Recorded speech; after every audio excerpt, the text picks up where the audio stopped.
The good news doesn't stop merely with Israel's strong military.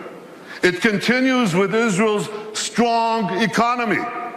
It's a tremendously strong economy. And I'll tell you, we made it stronger by moving Israel to free market principles, which unleashed the spark of genius embedded in our people into innovation, entrepreneurship. And there's a revolution taking place. This couldn't happen at the better time. Look at the 10 leading companies in 2006. 5 energy companies, one IT company, Microsoft. And a mere 10 years later, 2016, a blink of an eye in historical terms, it's completely reversed. 5 IT companies, 1 energy company left. The true wealth is in innovation. You know these companies, Apple, Google, Microsoft, Amazon, Facebook. Guess what? They all have research centers in Israel. All of them. Major research centers. And they're not alone. There are hundreds more. And there's a reason. Something is going on. It's a great change. It's, you want to hear jargon? It's one sentence. This is a terrible sentence, but I have no other way to say it. It's the confluence of big data, connectivity, and artificial intelligence. Okay? Did you get that? Yeah. You know what that does? It revolutionizes old industries and it creates entirely new industries.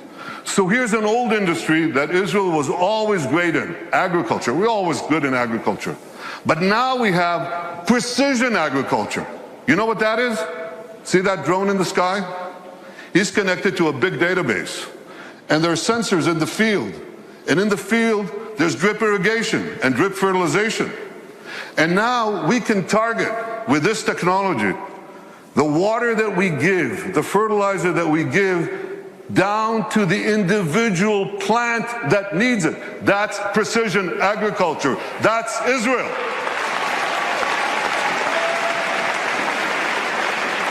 Unbelievable. You know, we were always good in water. I want you to see how good we are. So we recycle almost 90% of our wastewater. The next country with less than 20% is Spain. You can see how Israel, what it does for water, what it does for the environment. So when you take these two things, agriculture and water, and the other technologies that we apply in both, we can change the world. We are. We are. I just heard about an African woman in Africa has to walk 8 hours a day to give water to her children. 4 hours one way to a well, 4 hours back. And a young Israeli company brought in this technology that improves on Moses. Remember Moses? He brought water from a rock. They bring water from thin air. They bring water to Africa, to millions of people in Africa. Israeli technology. And I was just recently in India. That's my friend, Prime Minister Narendra Modi. Great friend. I'm showing him cherry tomatoes. This is in Gujarat, India.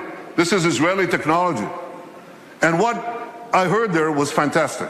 Farmers came from the region. There's an experimental farm there and a place where Israel gives technology know-how to Indian farmers. 65% of India's population are farmers. And one farmer after the other gets up and says, because of Israeli technology, I've increased my crop yields and my income 3 times, 4 times, 5 times. Israel is changing the world in India, in Asia, in Africa, in Latin America, everywhere. These are the old industries. Now there are new industries. Israel is literally, how can I say this? Israel is literally driving the world. I'm talking about autonomous vehicles. Israel is a world leader in autonomous vehicles. 500 tech companies that sprang out almost instantaneously. And one of them, Mobileye, up there on the left, was just sold to Intel for the paltry sum of $15 billion. But the interesting thing is that Intel said to them, Here are the keys to our 30 worldwide autonomous vehicle businesses. You run it. Israeli technology is driving the world. And one last industry, there are many more, but one more that you're all familiar with. You have bank accounts? You should. Okay. Well, you don't want anyone hacking into them, right? Or into your cars, or into the planes you ride. You need cyber security. Everybody needs cyber. Israel has become a world leader in cyber security. Look at how much they invest in the hundreds of Israeli startup companies, tremendous companies. But here's another factor that you should know. Israel's population is how much? Who knows? Class? 8 million. It's closer to 9, but it's about between 8 and 9 million. That's correct.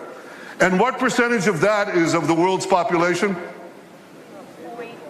Oh, come on. It's 1/10 of 1%. So what percentage do we get of the world global investment in cybersecurity, in private investment in cybersecurity? We're 1/10 of 1% of the world's population, and we get a whopping 20% of global private investment in cyber. We're punching 200 times above our weight. Not 2 times, not 10 times, not 100 times, 200 times above our weight. That's one heck of a punch. Very strong. Now here's how the dots connect. Because we have this tremendous capacity for security and intelligence, and because we have this tremendous capacity for civilian technology, for making the lives of people richer, safer, more productive, many countries are coming to Israel because they want to share with us these benefits. And that creates the third great change, which is a flourishing of Israel's diplomatic relations around the world. You know, when I joined the Foreign Service 105 years ago, as the DCM to this city, Washington, the number 2 in our embassy, I think we had about 80 or 90 countries with whom we had diplomatic relations. Now the number is 160, and there are very few countries left. By the way, what are we doing with Greenland? We got to do something with Greenland. Where's my advanced team? Go to Greenland. They must have some satellite needs or something that we could do there. But we are coloring the world blue. I've been to Africa 3 times in 18 months. I've been to South America, Latin America. Can you imagine? In the 70 years of history of Israel, a prime minister of Israel never went south of Texas. I mean, I love Texas, but yeah, I do. But we went to Argentina. We went to Argentina, to Colombia, to Mexico, and they say, come back, we want more. That is changing. All these countries are coming to us. India, China, Mongolia, Kazakhstan, all of them. Azerbaijan, Muslim countries. First time I visited Australia, tremendous. Far away though. So we're coloring the world blue.